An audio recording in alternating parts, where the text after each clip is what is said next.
and welcome to First 7-Inch Club, episode 211. First 7-Inch Club is a podcast where we dig up 7 inches from the past within the realms of hardcore punk and metal, discuss whether or not they're worth being remembered. We also provide facts and trivia that we get from the internet and our own personal experiences.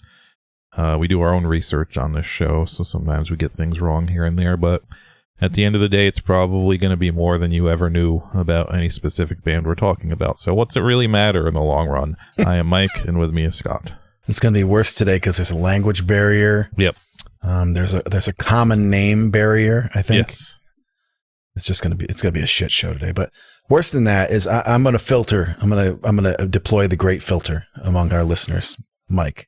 I'm going to separate the human pieces of shit, the true human losers, from real people. This is like the Benny Gesserit test for humanity. Which one of you guys are people? I'm going to send you to punktendo.com. God.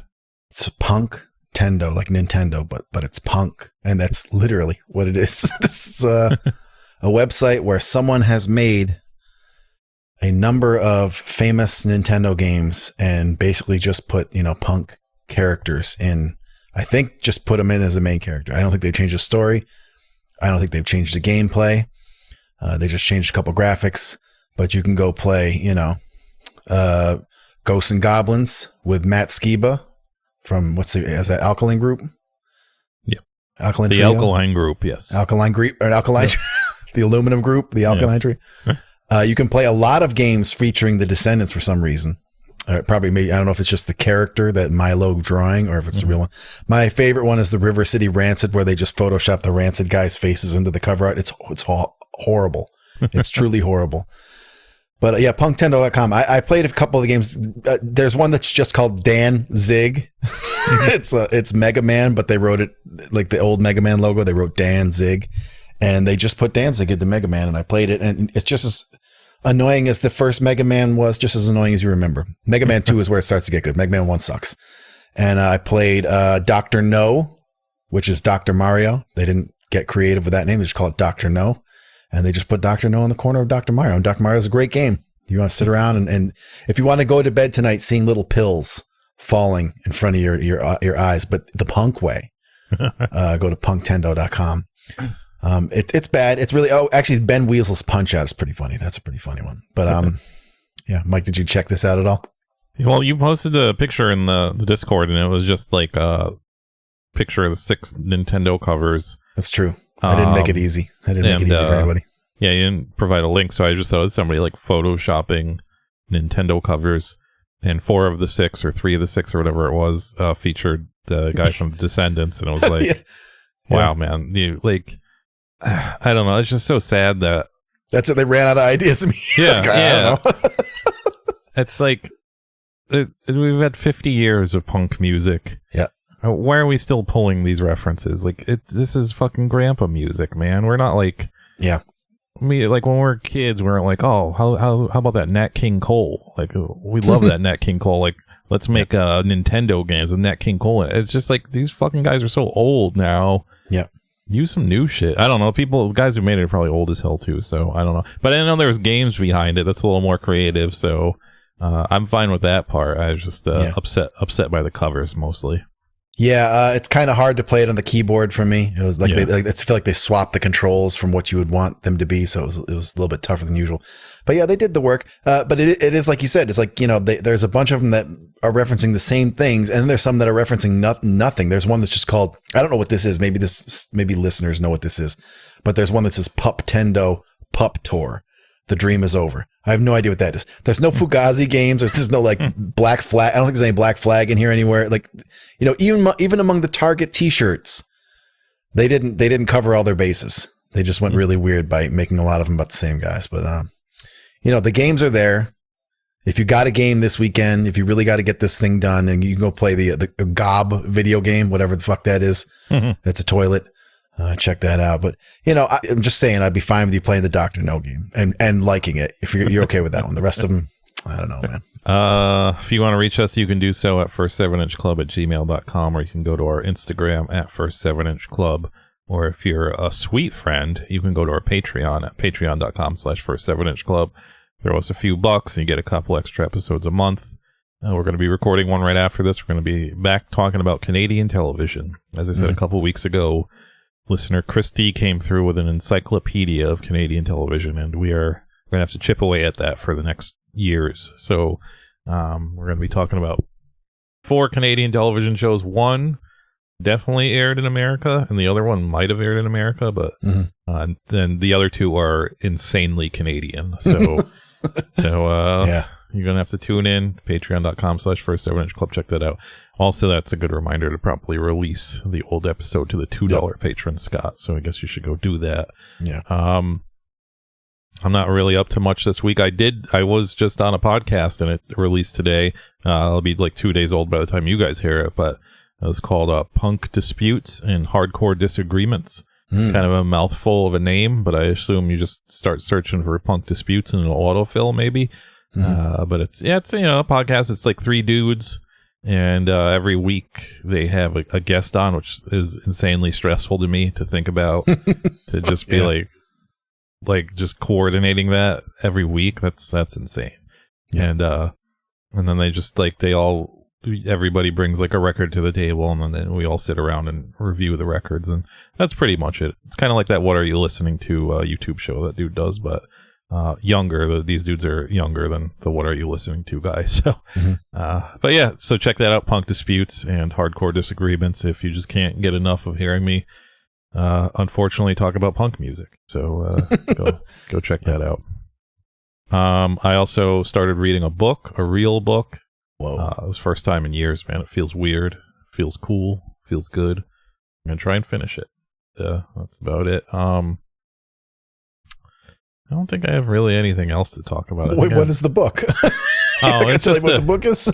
It's just a book called "Can I Keep My Jersey?" It came out in 2007. I've been meaning to read it since then. It's about this dude who just basically became like a journeyman basketball player, which is a pretty interesting life to me. Like, I think that's pretty interesting to be at that level of like being good enough to play professional basketball, but not being good enough to ever keep an NBA job. So you have to go play in Greece and stuff like that. Yeah. That's pretty interesting. And it's like one of those things where, like you see NBA on television, they don't really, you never see stuff like this because everybody's like, oh, no one cares about this shit. Like no one cares about how this works, but I care. I think it's way more interesting than just watching the NBA, like where all these people end up. So yeah, I've been meaning to read it for fucking almost 20 years. So I'm finally getting around to it, finally reading it. On an impulse, I grabbed this book called Strange Houses. And I didn't know much about it. It was got reviewed on something, and I was like, oh, that sounds interesting. And I picked it up, and it was really quick read, which is something for me. I'm not really, as high IQ as I probably sound on this podcast, I read very distractedly. And so I'm amazed that I finished this book, and it's written by some Japanese person named Uketsu, who is, it's like a pseudonym, and they only go online wearing a weird, creepy mask. Nobody knows who they are, and he or she speaks with a chipmunk, like a distorted chipmunk voice. And they've just been writing names or books named like Strange something. So there was like Strange Pictures, Strange Houses, and there's another one coming out that's like Strange something else. And I wasn't very pleased with it. I'm not really that happy that I read it. And now I'm reading the new book about the band The Cars. It just came out. And also not pleased with it so far. I'm only like 50 pages into it. I'm like, man, this is a slog. It's literally just him. Every paragraph he lists all the bands that everyone's into. He's just like, this person who has nothing to do with the Cars listened to all these bands and liked all this stuff. And it's like, Jesus Christ. And then he interviews their girlfriends, and the girlfriend's like, yeah, he was really nice. He's really cool. So I'm just like pushing my way through this book, and I may quit. I may quit at some time, but I'm glad I finished one book as well. I couldn't believe it. Yeah, I was like, I'm going to read this whole book in a day. That didn't happen, but it was like 300 pages. I read 100, so it's not too bad. But yeah, I think I'm going to get into reading books and see how that goes outside of all the time I spend playing video games. It's going to cut into my video game playing time, but what are you going to do? Yeah, I don't know. I think I had some slice of life story, but I forget what it is. So I guess we can move on. Make this a quick one. We got 2 to do today, man. It's a busy day. To do. But before we get into the main subject, we'll talk about our friend at stateofmindrecordings.com. stateofmindrecordings.com is a website on the internet. It's also a distro and a record label, and they sell old records and new records, and old records that have become new records. And they sell them all for very cheap prices, along with the cheapest shipping in the game. $5 flat rate domestic shipping. No matter how many records you get, it's always going to be $5. You got to take advantage of that while it lasts. Who knows when it'll end? So, holiday season's coming up. Yep. Do all the I'm sure all your family are punkers now. So just take care of it all in one fell swoop and spend $5 shipping. It's a great time to do that. And every week I like to feature a record that he sells over there, and you can go buy it or look at it and maybe buy something else, because honestly I never feature very good records, but I just like I think it's notable, so I like to talk about them. This week I found a record by a band called Active Minds, who I've never heard before, and their record, The Age of Mass Distraction. It's an LP. It's $13.95. I don't know when this came out. It says it's from Scarborough. I believe that's New York, right? That's like downstate New York. So, yeah. That's like one of those places where they have the New York accent, but they don't live in the city. They have that. I think there's like a famous racetrack or something there. Maybe it's not Saratoga. It's a different famous New York racetrack. Anyways, allegedly they play melodic and furious political hardcore, but I call this out because it's called The Age of Mass Distraction, and the cover photo is a bunch of boys on their phones, and it this is like a real photograph that somebody took, right? And it looks like it's at a show, so it looks like they probably asked, like, they're like, hey, can you guys get on your phones because we're taking a picture for our record cover or something like that. I can't really tell because I don't have the actual record. I'm just looking at the picture, so it's kind of small and blurry, but it looks like this was before even iPhones existed, so it's pretty early in the game to be, or not, I shouldn't say existed, but before everyone had an iPhone. So pretty early in the game to be like all these kids on their phones, so I think that's notable. And I also think it's even more notable that they use like the old-timey like 80s disco font for the title of the record.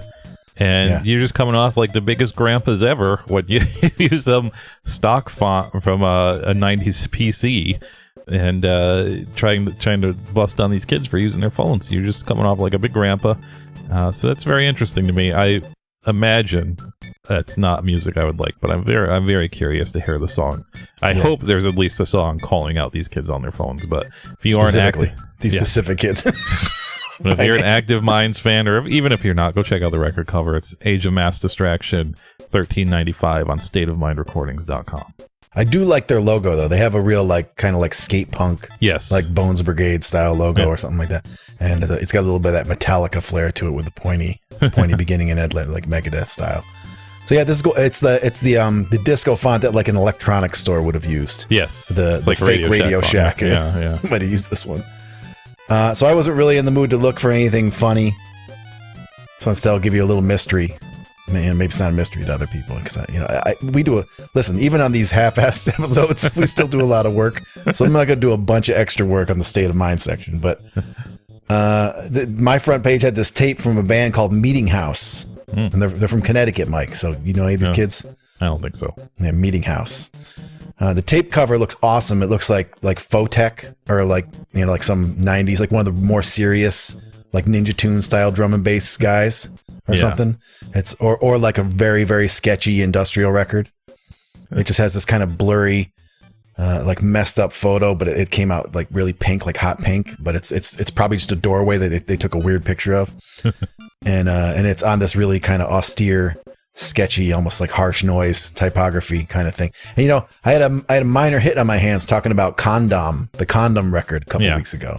So I'm like, game on, man. I'm going to check out this harsh noise record. It's not harsh noise. This is just a hardcore band, but I kind of liked it. I listened to it. I kind of liked it. I think this is standard young people stuff. It's very heavy.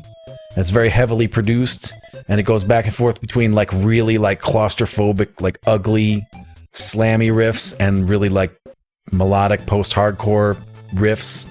But the guy just screeches over the whole thing, and all their flyers say they're a screamo band. I dispute that term. I don't know. Maybe you kids have gone a new way with it. It doesn't sound like screamo to me, but I liked it. It's very tense, and so I Googled it, and you can't find shit about this. They have an Instagram, but it's really minimal, and they're outdone in Google by another totally different Meeting House who are also broken up. So you just It's hard to track these kids down. They're not Meeting House on Instagram. It's like they named it after their album or something like that. There's no real reviews out there for this. The labels don't really seem to be, whoever it is, isn't really pushing it too hard. You just find posts like, hey, Meeting House tape is out. No hype. not even like any live footage to go with it. Just a picture of the stack of tapes. Come buy these tapes. I have these tapes. And even Mr. State of Mind, our friend Mr. State of Mind, has posted this tape with no description. Yes. No accompanying text. Nothing to sell this thing. So this is the least cared for musical release I think I've ever seen. It's really pretty good, and it seems like nobody, including the band, really cared to push it. They don't really care if you hear it. But hey guys, no charge. Maybe I just sold a tape for you guys. Who knows? This one's on the house. My children are hungry, but you're going to sell a tape this holiday season. Thanks to us at stateofmindrecords.com. It's actually stateofmindrecordings.com. Stateofmindrecordings.com. But a little tidbit about this is on Red Scroll Records. Red Scroll is also a record store in Connecticut. Before the record store, I think before even the record label was like real and they put out real releases like this, At War with Shadows was on a Red Scroll Records compilation. I think it was their first unofficial release, I should say. I don't own that. I don't know if I've ever seen it in real life. But I know At War with Shadows is out there on some. It's probably just a CDR, but it had like a cover, I think. But yeah, that's how these guys are in a way our label mates. Right. Meeting House, our label mates. We have to check. We have to prop them up and be like, hey. Go check out Meeting House, because that's part of the contract we have with Red Squirrel or Red Scroll, whatever label Mike just said. Red Squirrel Records, yes. Part of our contract is we have to push the bands for the next 25 years, 30 years. Yes. So go check out that Meeting House while you can, and check out Red Squirrel Records if you're in Connecticut. I actually have no idea even what town they're in, but they have a pretty good Discogs too, if you are specifically in the market for buying old cheap 7-inches for a podcast. They have a pretty good selection. I also got the Phantasm disco 12-inch single from them. Nice. Which is like kind of rare, and it was fairly cheap, and bought it in seconds. They post on Instagram, and I was like, that's mine. I bought it in seconds. So yeah, shout out to Red Scroll Records, our label mates Meeting House too. Stateofmindrecordings.com. Okay, we can get into what we're talking about tonight, and that is the band Smackdown and their, I guess, self-titled 7-inch. Yeah. Self-titled 7-inch from 2002 on Coalition Records.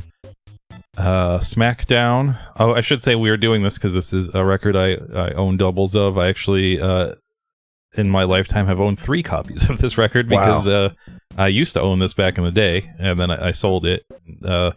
Then I think I was patron Justin, who lives in Cincinnati and does the movie stuff in Cincinnati, sent me a package. I got a zine, picked up a zine for me, and he was sending it, and in the package he included the Smackdown 7-inch, and he was like, I don't know if you guys have ever done this on the show, but I was going through my stuff and I figured I'd give it to you. So within 2 days I had 2 different copies of this. So I was like, yeah, I'll get to it. And that was last summer. I think it was a while ago. So we're finally getting to it in this double series. And unfortunately, I couldn't find the nice never played copy that Mr. State of Mind sent me. So we ripped Justin's scratchy ass copy, which sucks for you guys, but it double sucks because this isn't, I don't think this is really in full on the internet either. So even if I've said it a couple times, but if you really want the music that we do and you can't find it anywhere else, you can just email us at first7inchclub@gmail.com, and I will gladly send you the MP3s. I rip stuff side by side. I have no time to break it up into tracks, so as long as you're fine with a side A, side B rip of this music, I have it all. So even if it's something from 37 years ago that we talked about, I probably still have it in the email somewhere. So just hit me up and I'll send it your way. But you said that you had this back in the day. Yes. Did you have it on purpose? Like this was something you wanted and you sought out, or was it just? Oh yeah. I saw it, and this is back 2002. It was back when records were $3 and not a big investment. Right. And it has wrestling on the cover, and I've always been a big wrestling fan. And I was like, oh, I'll check that out. I like that cover. I like the Dudley Boys. So I bought it. I know previous knowledge of this band. I also think there's an older band before this band named Smackdown from Connecticut, but this has nothing to do with them. That did not. influence my purchase. I just bought it because it had a cool cover and it had wrestling on it. So, right. Yeah. And yeah, it doesn't even have the titles on the back, so I couldn't even see the wacky titles. I would have been sold by the wacky titles back then, but yeah. So yeah, either way, I did own this. But yeah, Smackdown and I guess they might even go by the Smackdown. Yeah, that's what I saw. Yeah, that's how it's on their Wikipedia page, which is weird. They have a Wikipedia page, but they are from Sweden. So I guess, life's like there's not as much to talk about in Sweden. So you can have a very obscure hardcore band and get a Wikipedia page with a Smackdown. We're a hardcore band from Luleå, Sweden. Yep. Their name is taken from the television program produced by World Wrestling Entertainment, and many of the band's lyrics and performances contain references to wrestling. They formed in 2001. They dropped this in 2002. They toured a bunch, and they put out a full length in, I think, 2005, and then they were around until 2007, and then it says one of the members was suffering from an illness, but they leave it mysterious. We don't know which one of these guys was suffering from an illness. Mm-hmm. And, so yeah, that's their story, and we're here to fill in some of the blanks, at least, with what these guys are up to. If you guys are newer listeners or even first-time listeners, it's usually not too hard to find American guys and what they're up to. And sometimes it's hard, but with people from like Europe and those areas, it's like, oh, this should be easy because they obviously don't have the population of America. There's a 75th less hardcore punk bands in these countries. This should be simple, and they all, to us, have very unique sounding names. Right. And then when you start to Google them, you realize 27% of the country is named Johannes Janssen. And it's a little harder than you think. So most of mine, I don't know how hard Scott dug, but most of my stuff is grain of salt here because I just kind of match up pictures and stuff. So I don't really have like serious answers. The first person I want to talk about, the most interesting and easiest to find for me at least, was Johannes Janssen, the bassist. In his Wikipedia page, it says he started wrestling under the alias JJ Styles, which is a play off of AJ Styles, a real wrestler. And I was like, this is probably backyard wrestling or something. This is bullshit. And then, so there's for you non-wrestling fans, there's a website called Cage Match, which is like the like Encyclopedia Metallum of wrestling, where if you are any bit notable or anything, you'll have like a cage match directory, even if you're a small fry. So and sure enough, he's on Cage Match. He didn't wrestle much as JJ Styles. He actually wrestled as the Scandinavian Shiva, and it looks like he wrestled pretty regularly up until about 2013. And then called it quits after that. I actually don't know what else he's up to. I just am, and I should say I know a lot about wrestling, and I don't know a lot about Swedish wrestling, so I didn't recognize any of the promotions he was in. So I don't know what level this was, but it's enough to be on Cage Match. So it's not like some bullshit backyard stuff. So as far as I'm concerned, he actually made it as a wrestler, even though he didn't make it like WWE or AEW or anything like that. But in Sweden, he was doing it as the Scandinavian Shiva. So hats off to you, Johannes. Yeah, I mean, basically that's kind of where the trail goes cold for this guy. I can't I found in one of the other members' Instagrams, there's a couple pictures of him, and they'll talk about him and things that he was doing. But like all of the tags that I think are probably him are gone. So I think he's someone who withdrew from social media at some point, unless he just went somewhere else and I couldn't find him. But yeah, that's basically it. This is going to suck. Most of these are going to be me saying, yep, that's what I found too. Yeah.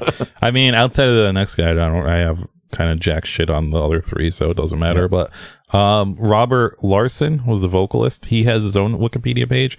I guess he changed his name to Robert Frank. And I don't know how much I believe any of this. I guess it's true. It's on Wikipedia. It has to be true, but he's basically like I don't know if it's big time, but he's like a TV presenter in Sweden now. Mm-hmm. So he's like a host of, kind of like, I don't even know what types of shows. I assume like news-ish type shows and variety shows and stuff like that. But I mean, even in the his own Wikipedia page, the last line is Frank previously played in the hardcore band The Smackdown and is a straight edge. Yep. So I guess it's really him. Like, you look at pictures of him, doesn't really look like a guy that would be in a hardcore band. Like, you know, the newer TV version of Robert. So I guess it's true, but it's definitely a very weird pivot. It's not like, you know, these guys were like crust lords or anything, but still, I guess in Sweden, you can just go from being in this abrasive hardcore band to being like a TV presenter, which is just a weird shift in pace to me. He basically looks the same when he's young. I don't know if you watch any videos, but he has the same like shaggy haircut, same build. You know, he basically is just a little bit older version of his old self. He's Robert Frank, and I think he's mostly on the radio. It's hard to tell. It's all in Swedish. Everything you find about this is like whatever it is about this radio P4, I think it's formerly P3 that he was on, pure Swedish. And even when it's translated, it doesn't make a lot of sense. Yeah. His Instagram says he's still passionate about wrestling and Luleå, which I assume just means Luleå or wherever they're from. And he has an Instagram, and his Instagram has posts about the Smackdown. So he's the only member of this band who's still representing this band online, basically. Well, that's good. Yeah. Next up is Linus Albach, who was one of the guitarists. I couldn't find anything concrete on this guy, but if you search Linus Albach, it seems most of what pops up is stuff that has to do with the world of IT. So I'm just going to guess he's some kind of IT guy, because it seems there's multiple Linus Albachs that are all in some sort of like IT adjacent industry. So I'm gonna play the odds here and say he's probably in some sort of IT industry. Possibly, because he doesn't tell you what he does for a living anywhere that I saw. But he is a Muay Thai and BJJ prize fighter. Oh, okay. So forget it. I was on the wrong path, I guess. I don't know if he does that for a living, but that's all his Instagram is about. He just posts really niche workouts and like very, very frustrating looking fights. He posted a recent one that's in his account. It's a link to some kind of like 7-hour fight extravaganza called Christmas Blood Fight Racism.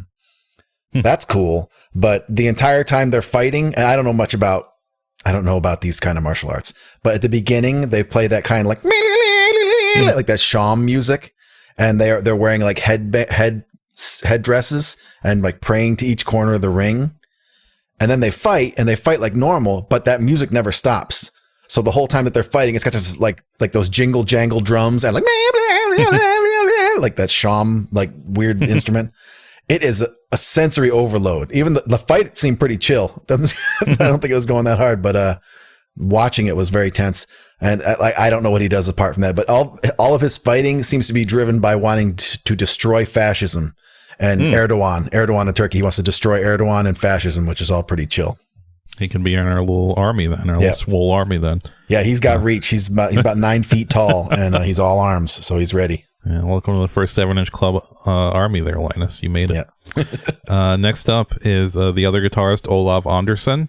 There's another guy where there's a couple of these guys, and I'm going to assume, judging by pictures and facial structure, he's the guy who's into nature chemical biology now. It seems like he has a very serious job where he does something with chemical biology, which sounds like he may be rich. But also... he's one of him and the last guy were both in other bands. This Olav was in a band called Liquid Scarlet, who seems to be, I mean, I don't know, it's all Swedish, but seems to have been more popular than the Smackdown in the long run. And it's nothing even resembling hardcore music at all. Right. And so is the second guy we're going to talk about, or last guy we're going to talk about. And it's very weird that both of these dudes went from bands that have nothing to do with hardcore to a hardcore band. That very rarely happens. So very, very interesting things going on in Sweden, I guess. I believe Discogs about Olav. I don't know if I believe the next guy. Okay. We talk about why. But I also couldn't pinpoint him. The guy, the guy you found, his face definitely looks similar. Yeah. So I'll go with it. So he's a molecular and cell biologist who is using the molecules from zebrafish to cure diabetes, which is pretty sick. So I don't know if it's the guy. If it's not the guy who's doing it, that's sick. Keep going. But his educational background is sort of befuddling, because he would have been busting ass at college while the Smackdown was taking place. And it's hard to picture him, because I think the Smackdown did a lot of touring. So it's kind of hard to picture him going on all these tours all over the place and also doing all of the education that's listed at the same time in his bio. But I'm going to go with it. He's got the right nose, so let's just go with it. And lastly was the drummer Johan Nordgren. And yeah, I think I'm with Scott where it says that he was in a band called The Ritual, and that doesn't really add up to me either, but I don't know. Who am I to question Discogs? Who am I to question the internet? So I'm not really sure if he was actually in that band or not. But again, another band completely different than the Smackdown that seemed to have like a long career. And and it seems now, again, just using facial structure, that I think he's a professor of molecular virology or something like that. Yeah, I think that's him, but I'm not positive. Yeah, I landed on that guy too. Let's just go with it. But I couldn't. Discogs has to have Crosswires, I think, because the band Ritual are from like 10 years prior. Yes, and they look kind of like grown men already. Yeah. And they're also in Stockholm, which is hundreds of miles away. I don't know how big Sweden is, but it looks like it's pretty far away. And I didn't see any pictures where Smackdown had a notably elderly drummer. So unless he just has a really healthy diet, I have a feeling it's a different guy. Well, the Wikipedia has a different drummer listed, so it's possible that he just pieced out real quick. He's like, "Look, guys, I'm too old. I'm a virologist. Boys, you have to go on without me." So we don't know, but again, all these guys are Swedish. At the end of the day, they all know each other. They're all friends. They're all family. All the same name. They all have the same name. They all know each other. So even if we're wrong, we're probably right at least a little. Yeah. So yeah, this was on Coalition Records, which I guess we've never formally talked about on the show. I know we've talked about the record label, but I was looking through their discography and I couldn't find anything we actually reviewed. Yeah. So maybe we haven't, but they're a pretty big record label from the Netherlands.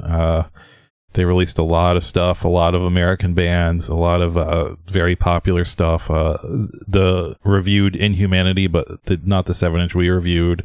They did a bunch of Devoid of Faith stuff. I think they released some Oath stuff. Favorite of Mine, 97A, Abandoned Future 7-inch. They released some Drop Dead, the Palatka and Asshole Parade 7-inch. That's pretty good. Larm, C in Red, the H100s, MK Ultra and C in Red split. Devoid of Faith and Voorhees split. I honestly think their whole entire discography was in Nate's distro, his record store at some point. We know.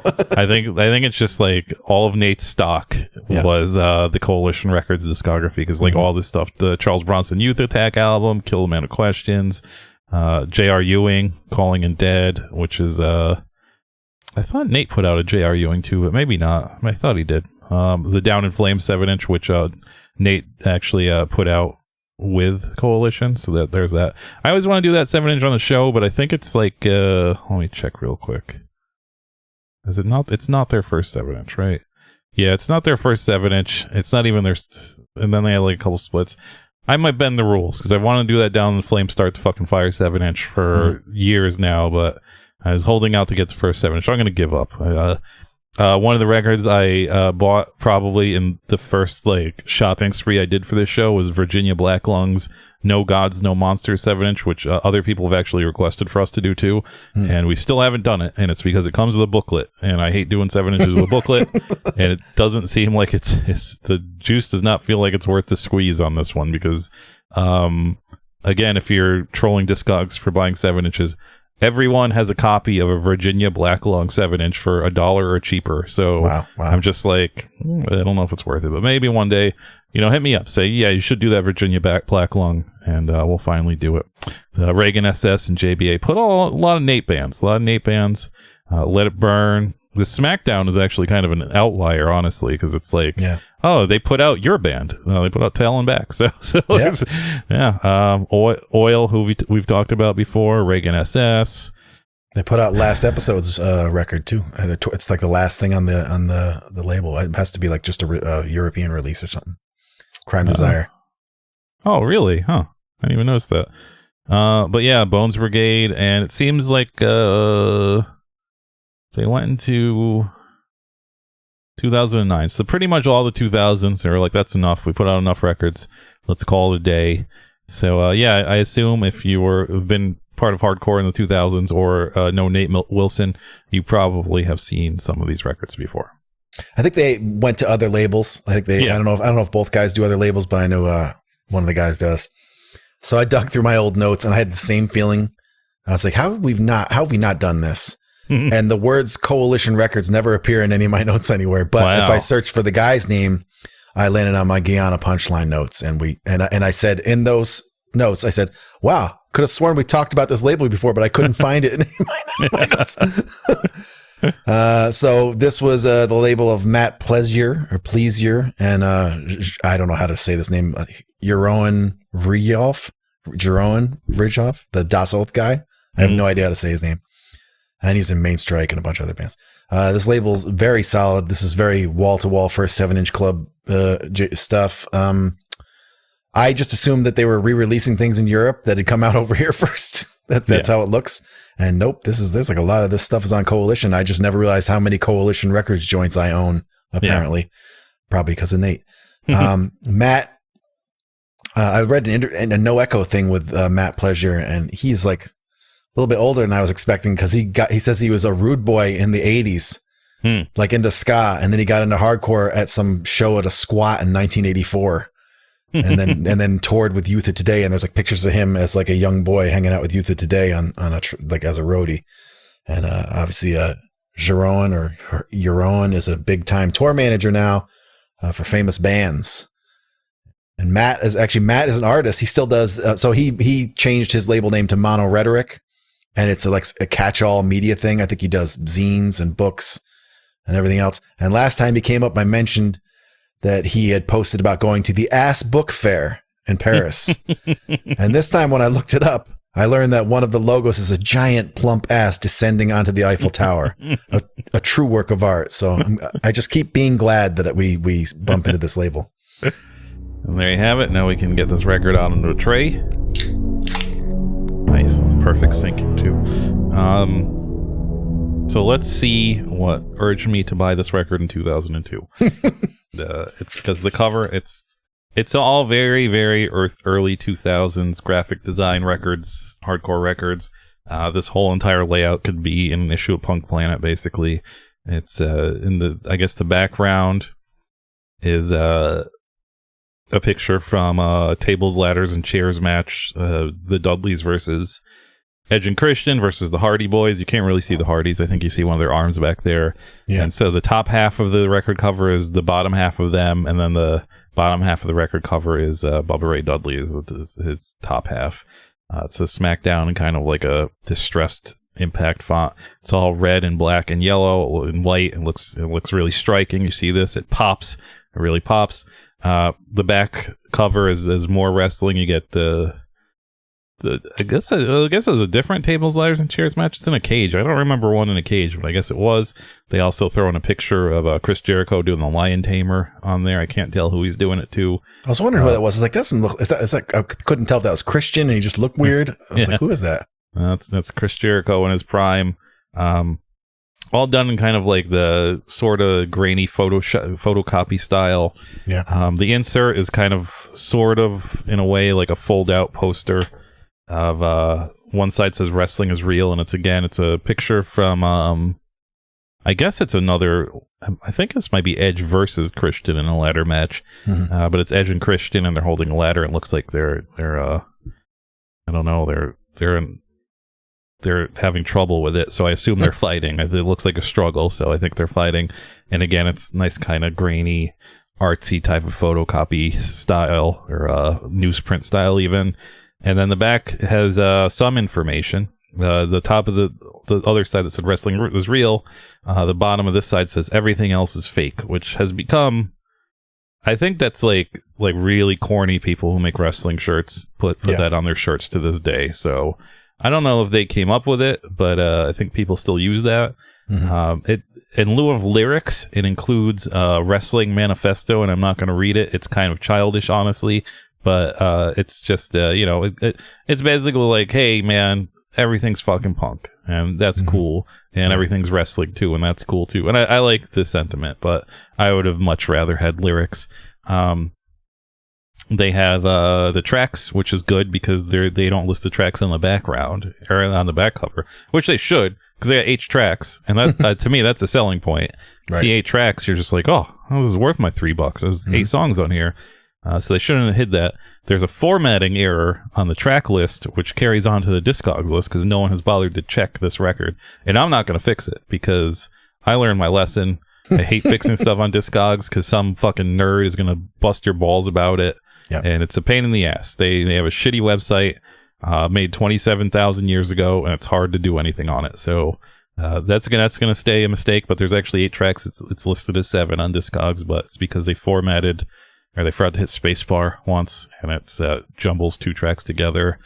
They have like we didn't say that they have cute wrestling names for their bands. It's Rob Hardy and JJ Hardy, and then Linus Palumbo, who's there was a wrestler at that time named Chuck Palumbo, and he's pretty obscure at this point, so points for picking the obscure guy. One of the guys is used the alias Veshian, so I guess he's trying to be Christian. And then Badass Johan, so I assume he was a big Badass Billy Gunn fan, which is not many of them, so that's cool. And but yeah, and then it says one was recorded in 2002, and oh, and I forgot to mention the main thing, which is there's no record labels. It's just a red sticker on each side, and you've lost all the goodwill points. Maybe when I bought this in 2002, I thought that was cute.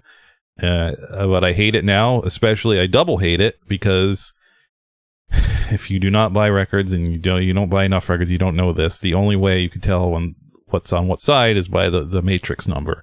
Right. And most places, 99.99% of any record I've ever come in contact with, 100% have a matrix number. Record pressing plants do not give a shit about your artistics and your idea to not have a record label. They don't fucking care about that. They're going to put a matrix down there no matter what because they have to.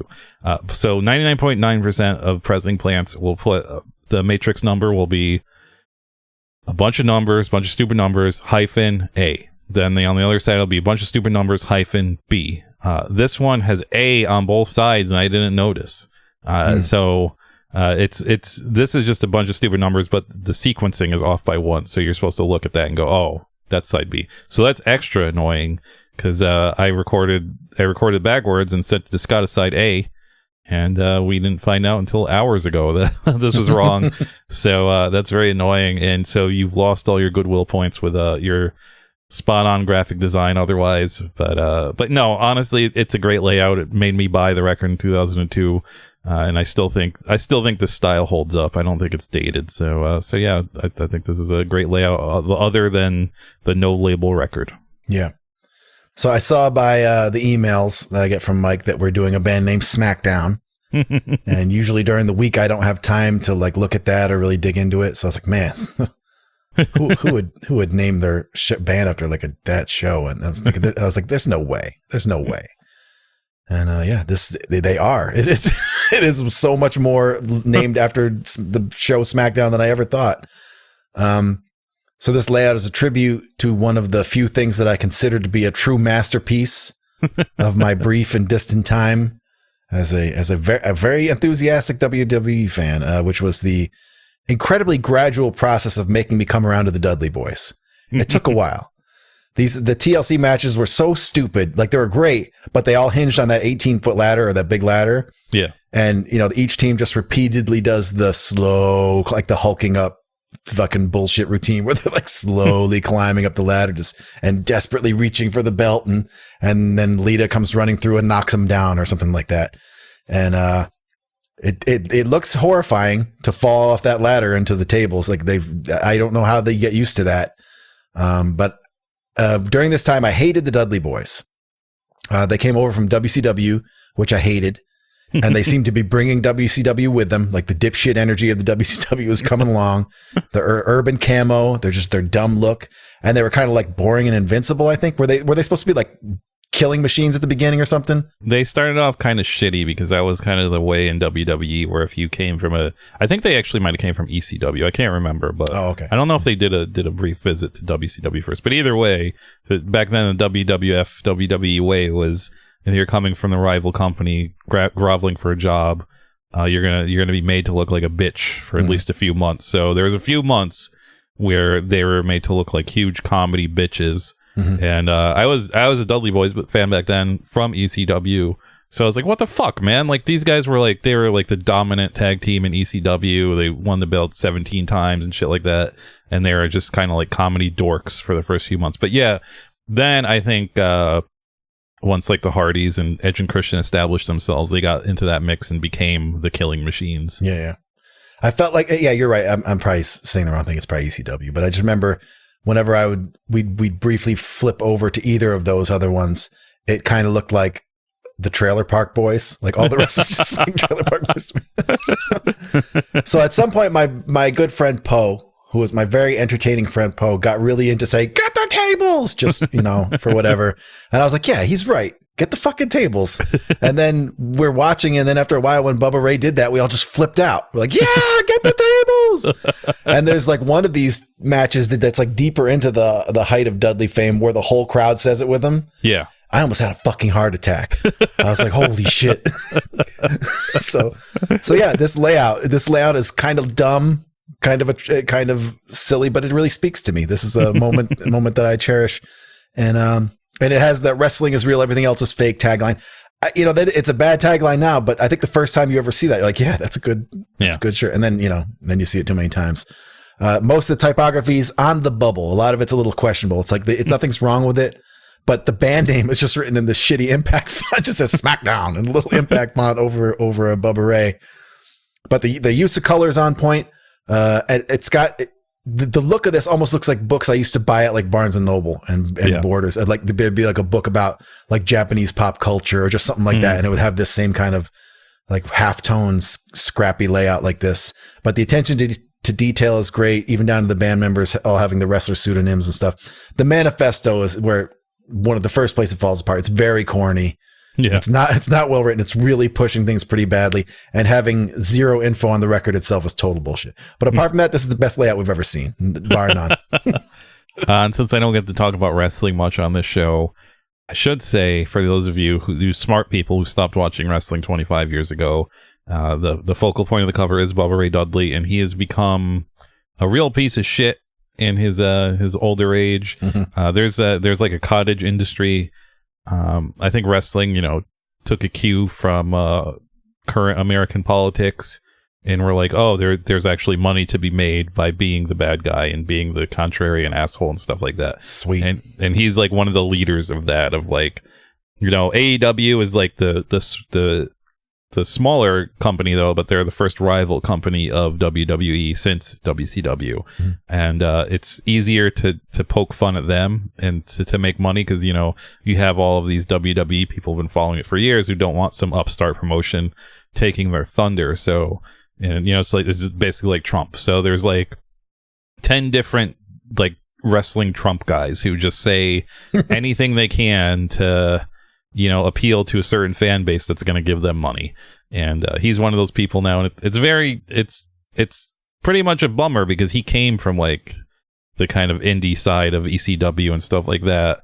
And then, became successful. And it's like he kind of forgot about that just to make a few bucks now. So he's a real piece of shit. And he sucks dicks now. So I was not prepared for the amount of content that exists around this stuff now. Yeah. So I looked it up on YouTube just to get my bearings on some of these things and see if I was right. And there's just so many different. Devon has made a whole 40-minute documentary on the tables, ladders, and chairs matches between these guys. He's made his own. And then there's all these videos where like maybe Jeff Hardy and Devon sit around analyzing it, but not very well. They just kind of watch it and go, man, that's crazy, and stuff like that. But there's just so much. I should have known this, but it's just seeing them all, analyzing their, like trying to get money probably based on their past is a much larger chunk of YouTube than I expected because I don't ever look at it anymore. Yeah, man, I don't understand it. The wrestling fans never get tired of that stuff. Even like the wrestling fans who are too young to remember it now are just like, they never get tired of that stuff. And I don't understand it. Like, there's so much wrestling out there.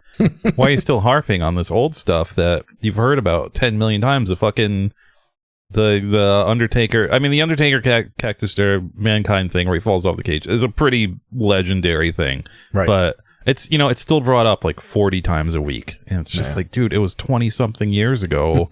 Get over it. Actually, I think yesterday or today is the anniversary of the Montreal screw job when Bret Hart got screwed by and it's still something that's referenced in like wrestling episodes, like people still say it and stuff like that, and it's like, you are like the dumbest form of entertainment for the dumbest people on earth. How are you doing callbacks to things from 30 years ago? But it works. Like, people love it. They eat it up still, and I just don't fucking get it. Like, there's so much old wrestling that, footage did not exist until the internet became good, like within the last few years, that you can go and watch for the first time ever, and people don't care. They just want to mention this first the 7 things that they remember from back then. I guess much like punk music, so I guess it kind of makes sense. There's also an alternate version of the 7-inch that has like a custom screen printed cover, and it's all luchadors. Yeah, it looks like luchadors, which I'm going to take points off for that, because this is such a WWE focused record.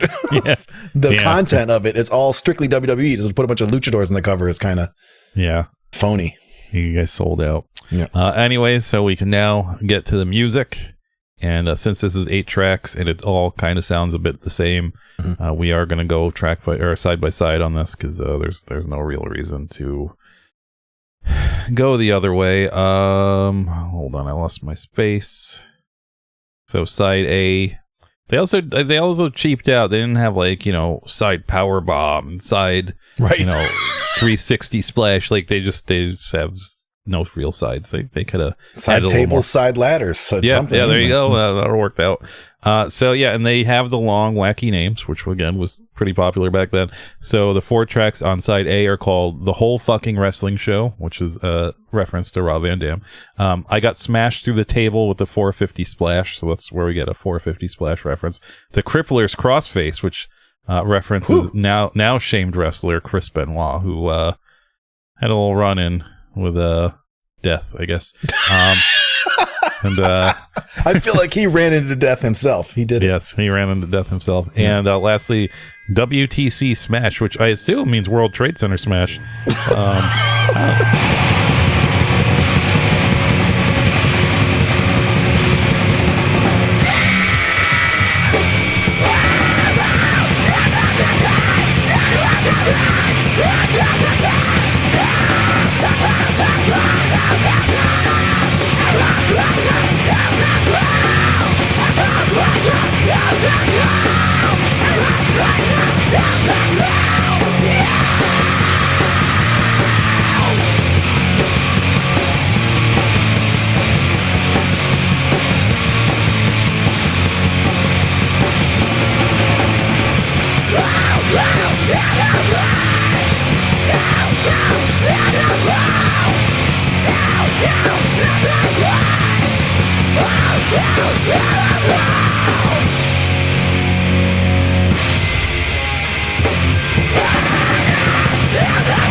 I don't think you Swedes could be talking about that shit so close to that actually happening. So when did this come out? I didn't even think 2002. Of that. So it was, months after.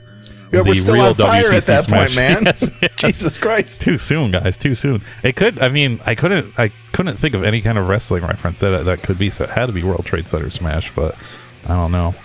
I guess Scott will be playing music now. We'll be coming back. Straight up, this is sample heavy hardcore. There's going to be samples between just about every song. This one starts off pretty easy on the samples. It's just I think it's just somebody saying "Let's bring the Smackdown." I can't even tell who it is. It's so quick.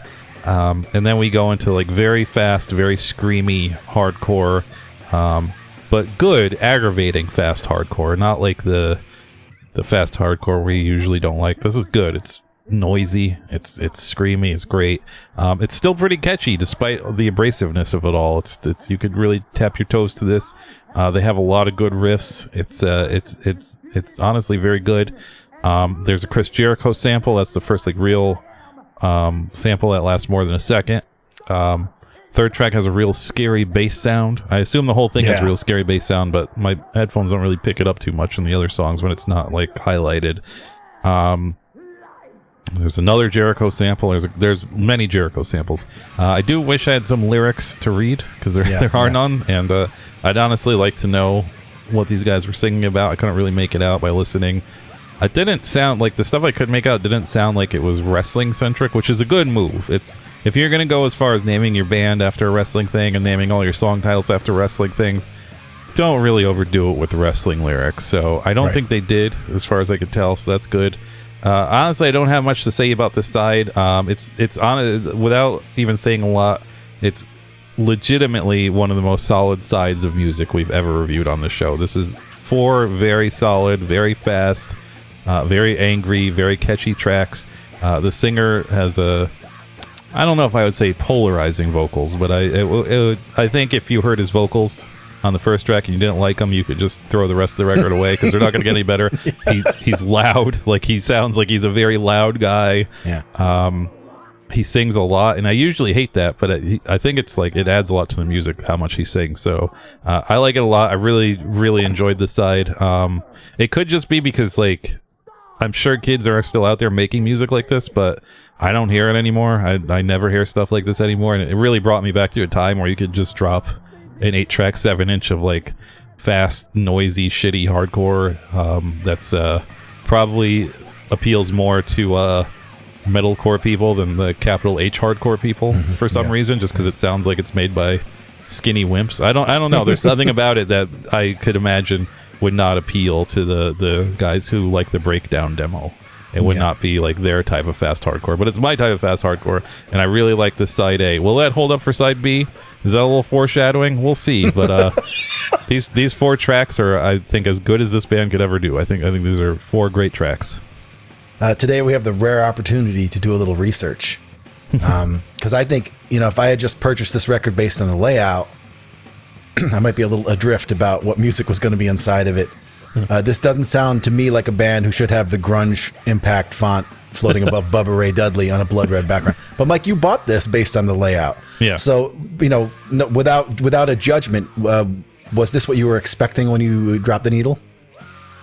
I don't know if I was expecting, but bands that sounded like this were much more common back then. So I had like a ton of 7-inches that sounded like this. So I was pleasantly surprised. I probably was not expecting this, though. I was probably definitely expecting like a dumb mosh band, and because it's named Smackdown, and I think the Connecticut version was a dumb mosh band, and this does look kind of like a dumb mosh band when you see Smackdown and Impact fought and wrestlers on it.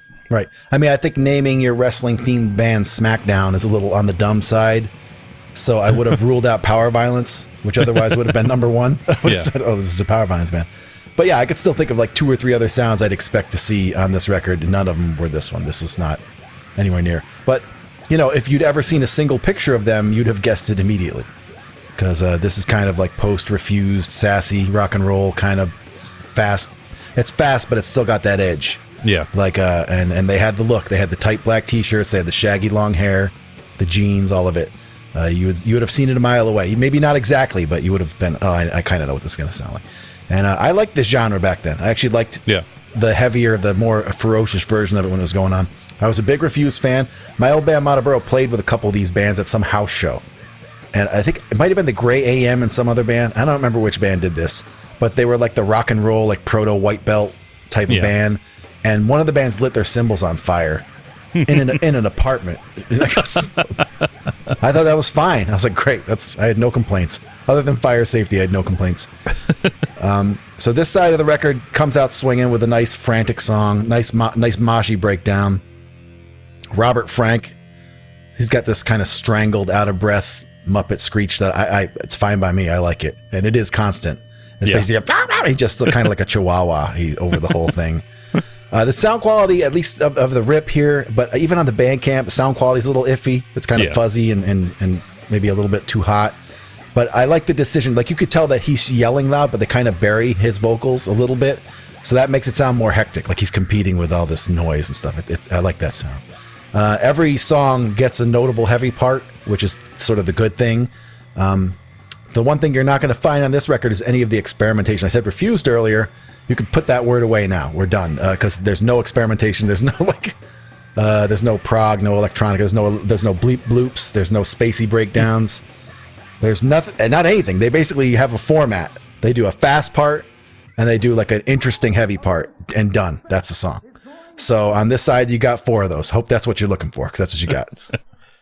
Okay, so side B contains the tracks 29 pieces of thrash over the rope, reference to the Royal Rumble, the headlock match, which is kind of a funny name, Y2J plan, obviously a reference to Chris Jericho, and you screwed up, so Mr. McMahon kicked your ass out of the business. That's a title that probably works better in Sweden.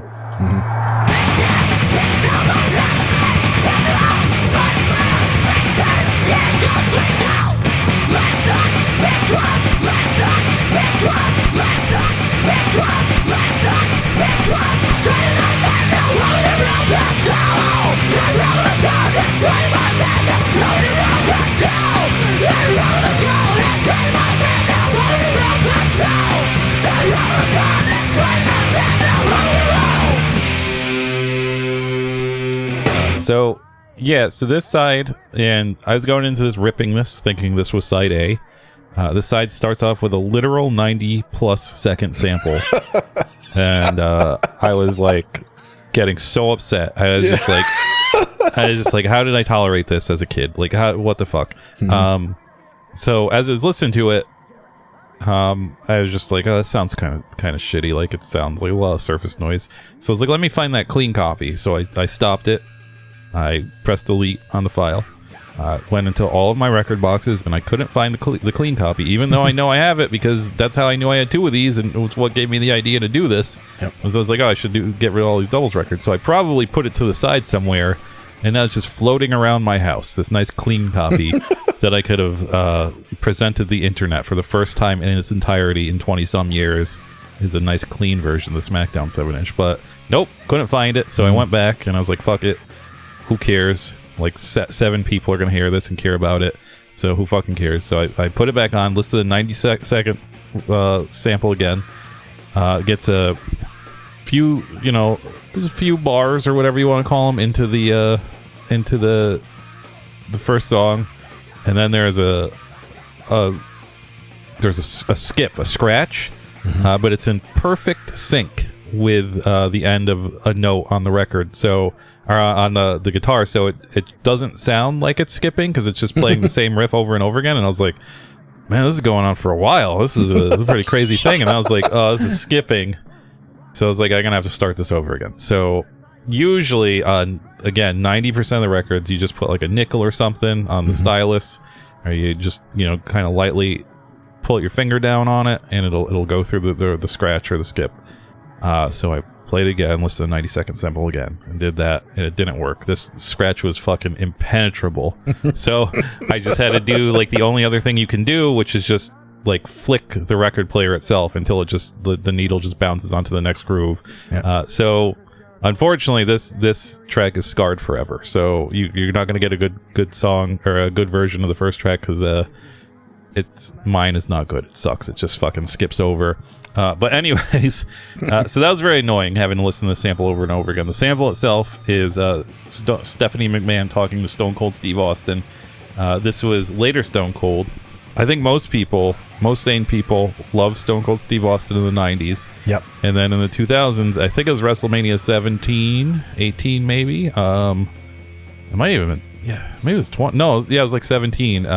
They had the dumb idea to turn Stone Cold into a bad guy, when the last several years was him being like, the anti-authority champion and just hating authority and hating his boss and stuff like that. Yep. And usually in wrestling, they kind of lead you on. Like you have months of knowing, like, it's for dumb people, so they have to kind of lead you on. And so when somebody's turning heel, usually you're just like, oh, it's his time. Stone Cold's was out of nowhere, and I don't know what they thought would happen, but what did happen is 75% of the people that were watching WWE just stopped. They were just like, well, it's over. And I was one of those people. I was just like, what are you going to do? Like, this is stupid. Why would he ever be a bad guy? why would he ever team up with these people after fighting them for literally the last 4 years for no good reason at all? So it was stupid. So it was just kind of like everybody stopped watching. Stone Cold seemed washed at that point, and then he got a little of the magic back when he created the most annoying trend in the history of wrestling that still goes on today, because again, wrestling people cannot drop 30-year-old things, and that is his what thing, where he started doing this kind of gimmick where he would say what after what other people were saying when they were trying to talk to him, or like even in the middle of his own sentences. And it caught on with the audience big, and they would start saying it too. And it was funny when Stone Cold was around, and people were doing it to his enemies, saying what when they were trying to talk. And unfortunately, that still carries on to this day, where people still do it when there's no relation to Stone Cold or anything. They just do it because they're bored, and it's fucking extremely annoying. It is hands down to me the most annoying thing that wrestling fans do. And here we have it. We have it immortalized forever on record. The what era of Stone Cold Steve Austin. Let's see. As I went on a tangent. And so this side, it's still very clearly the same band. Nothing has changed. But for some reason, I think a lot of the magic is gone on side B. I don't know what happened. I think it's two things. I think one is they just don't have the riffs on this side. I think they had all the good riffs for side A, and side B has maybe half as many good riffs. And the second thing that I think bogs this side down is that it's not only that 90-second sample in the beginning. Every other sample on this side is 30 seconds to a minute long. Yeah. And it's weird, because if this came out in like 98 at the height of wrestling popularity, it would be like, okay, everybody loves wrestling. Millions of people are watching it. 2002, we're already at the point where so many people have dropped off. And it's just like, this is kind of corny, but so there's a lot of long samples, a lot of Chris Jericho samples. Very long there's a very long Jericho and Rock sample. I think the third track probably has my favorite part on it, which has this like little shuffling punk rock riff that I think is pretty cool and weird. Yeah. And then the final sample is Sex Pest Vince McMahon himself, and so I have to unfortunately cancel the outside of the World Trade Center stuff, I have to double cancel Smackdown for including such a sex pest as Vince McMahon on the thing. The last track is okay. They do end it properly with this big stupid ending. I like that. And I'm very shocked that they didn't end it with a sample. You're gonna fucking cram this thing with samples. It's so traditional to end it with a sample then, and they just don't do it, which is I don't know if that was a thing on purpose, or they maybe in Sweden they don't end the records with samples, but I like the big bombastic ending instead. But yeah, I was so glad when Scott told me that the sides were switched, because it's just like I have this perfect first side, and you don't ever even have to think about side B, and so that's good. But yeah, it's kind of a letdown. If you were gonna use like minute-long samples, you should have broke them up on the sides. But I'm glad you put it. I guess I'm glad you sequestered all of them to one side, so I never have to listen to that side, basically. But it does really bog the record down, I think. Yeah. I can't think of too many bands who did a sound like this and tried to match it with like power violence shtick like this, like long. I mean, they all did long, funny song titles and stuff like that, and maybe even some smart ass lyrics. But I don't remember too many of them who like literally fucked their image to death by like doing goofy stuff as the main plot point. And of course, that's what makes this side, as Mike said, very challenging to get into. This band has access to full sound. You get a lot of sound on this record. But yeah, there's a whole 1.5 full minutes of your time.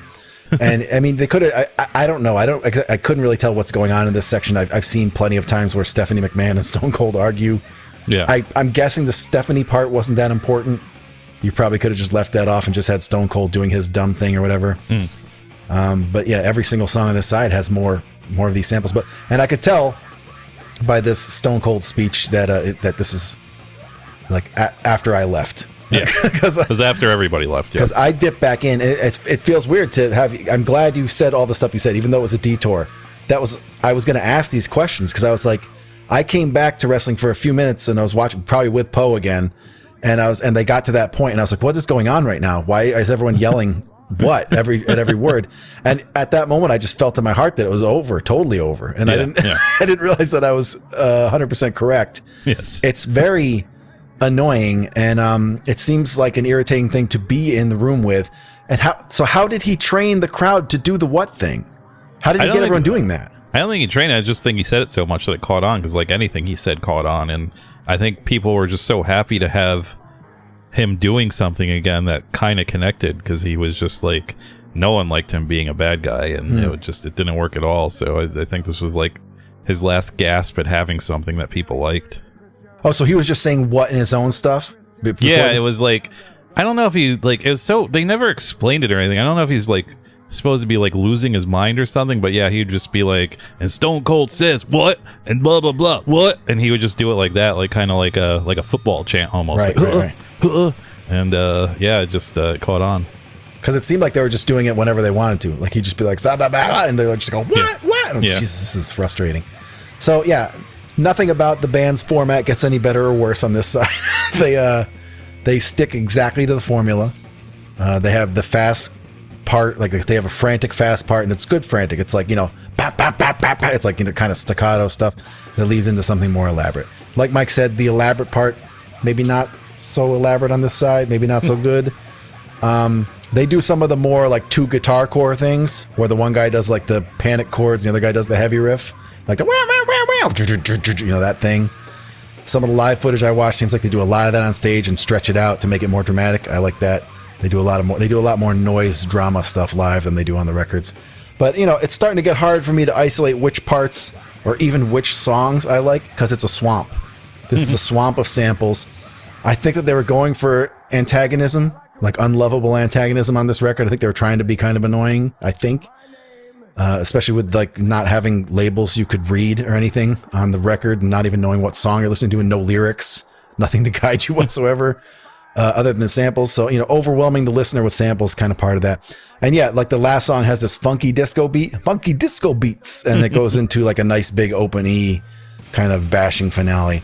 That's good ending. Apart from that, I don't remember which songs on this side were good or bad. So nice work, fellas. Nice work.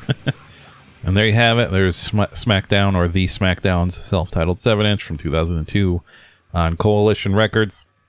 At the end, I usually like to do a little rating system where I say either throw it in the trash, listen to it on streaming, buy it in the bargain bin, buy it for full price, or buy it for collector's prices.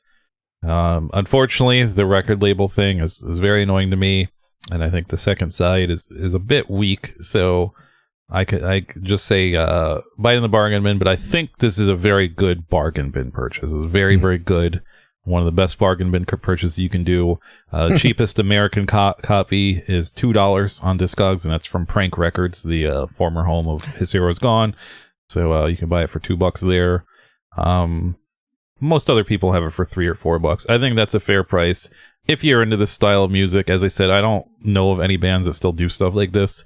And it never wore out its welcome to me. I don't think there's many bands that did it to death or anything, so it was just like a blip for a couple years and kind of went away.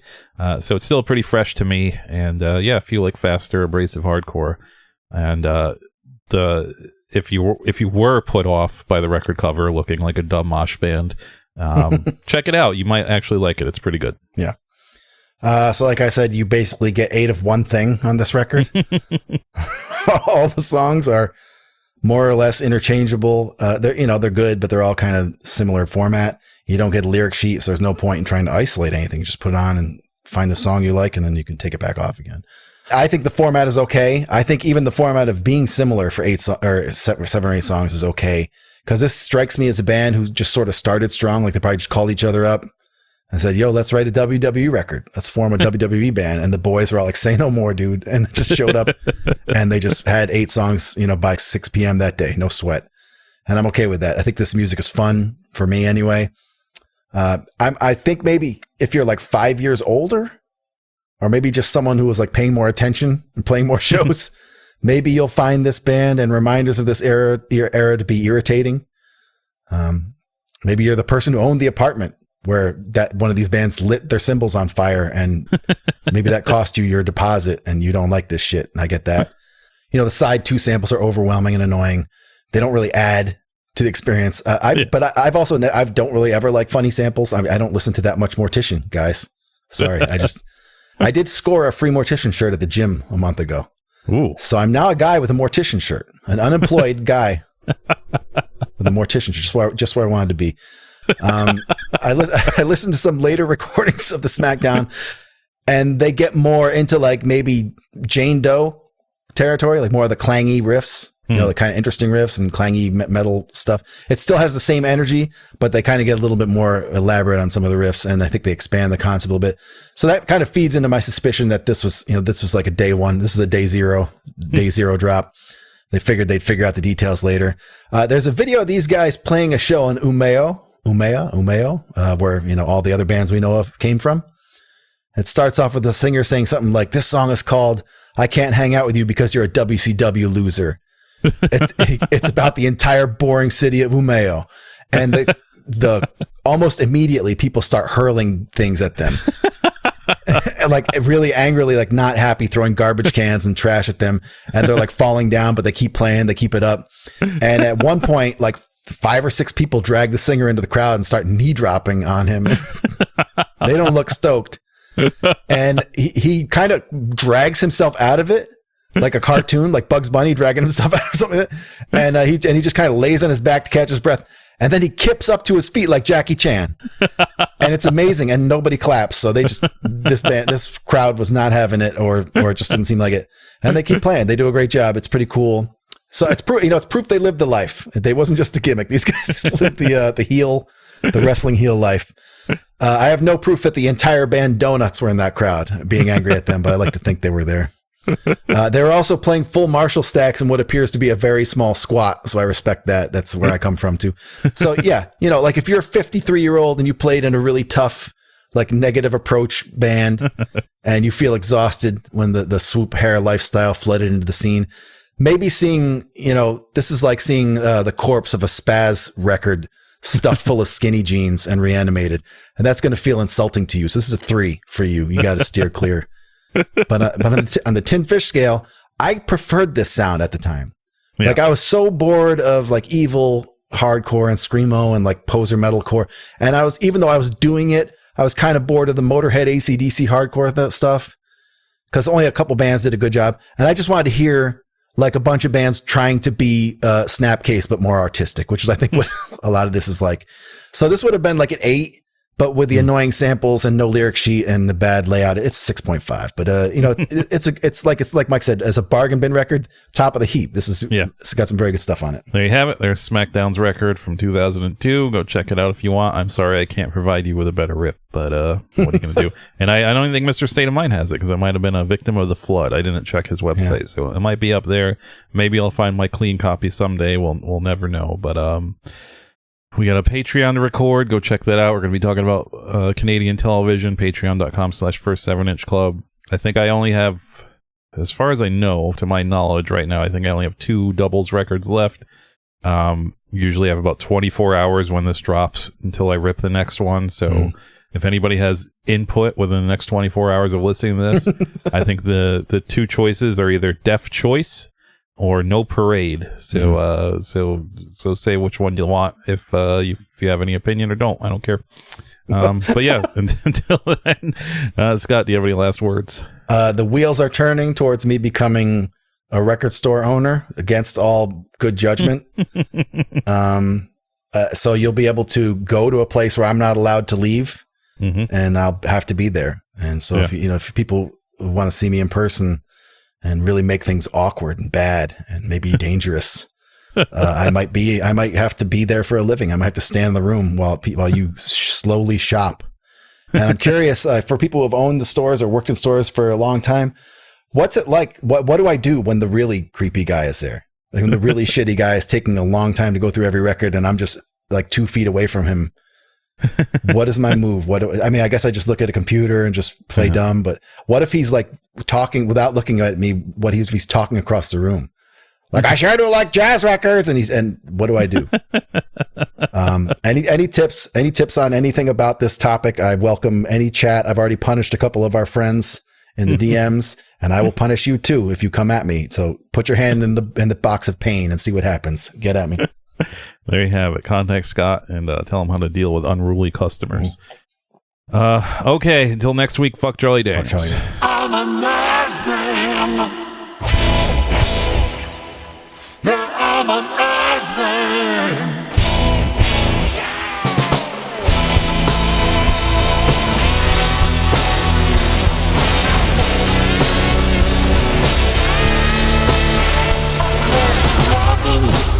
I love to kick 'em. I love to shove 'em. I love to stick 'em. Love to flow. I love to watch 'em. I love to pick 'em. I'm gonna kick 'em. 'Cause I'm a nice man. Yeah, I'm a nice man. Yes, I'm a nice man. I'm a nice man. So many asses, so little time. A little tight one can stop me on a dime. I'm a lover of every kind. The best surprises always sneak up on behind. I'm a nice man. I'm a nice man. Yes, I'm a nice man. Oh, I'm a nice man. Balls of glory, balls of steel. Your eyes will give away the truth of how I feel. You love me